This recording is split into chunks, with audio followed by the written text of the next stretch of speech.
Today we're going to talk about which is better to use in which situation, Getaround or Turo. Before I get into that, click below, grab the 5 things you must do before starting a car rental business. That also comes with the Car Share Growth Guide, which gives you a city-by-city breakdown of which car share platforms you want to use depending on where you live. Also give this channel a subscribe and a like. It is always much appreciated. Generally speaking, when it comes to whether or not to use Getaround or Turo, it really many times comes down to just where you live and which platform is stronger in your area. These platforms are very location sensitive typically. A general rule of thumb is that Getaround is going to be stronger in downtown areas in cities, whereas Turo is strong not only in downtown areas, but typically also suburbs as well. I would say at this point that Getaround is especially strong in San Francisco, Los Angeles, Boston, North Jersey, DC, Atlanta, Philadelphia, and Chicago. Basically, any of their Drive with Uber program cities are typically very strong Getaround cities right now. Outside of those markets, Turo is definitely the way to go. Much stronger, much more consistent revenue. Drivers cannot use Turo cars to drive for Uber, and I would say that suburbs for sure across the board definitely favor Turo. I would also say it depends on the type of car you have. If you have a base level sedan that's under $25,000 or $30,000. Those types of cars typically perform really well on Getaround. The clientele on that platform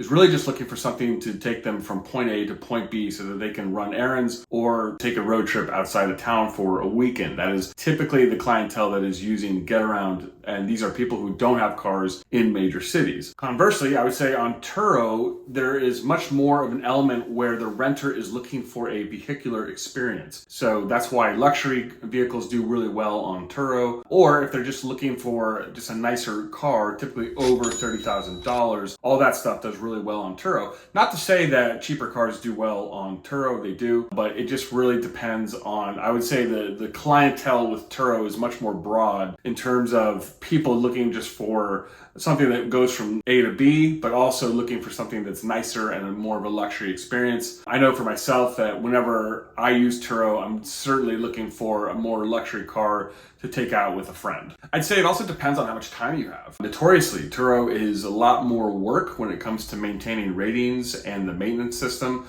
I've talked about that many times before on this channel. Getaround, I would say, is pretty passive for the most part. It takes more work these days. The check-in system on Getaround is a little more stringent these days, but overall, it's not going to require as much maintenance and work as it does on Turo. So if you're looking for something passive, that is probably the way you want to go. Overall, I would say just test out both where you live. I've given you some good guidelines, but if Getaround and both Turo are working well for you, it's really going to come down to your preference. What I've seen over the years is that if you started with Getaround, you will definitely prefer Getaround to Turo. And if you started with Turo, you will definitely prefer Turo to Getaround. Well, I know why it is on the Getaround side, but it's interesting to me why it's like that on the Turo side. They're both very different from each other, and the experiences are very, very different. And I feel like the hosts who operate cars on these platforms, both camps are very different from each other in terms of what their preferences are and what they want in their own business. So that's always been an interesting point to me, but I will say, whichever you try out, you will have a strong feeling about one in the positive, and the other one you probably won't like.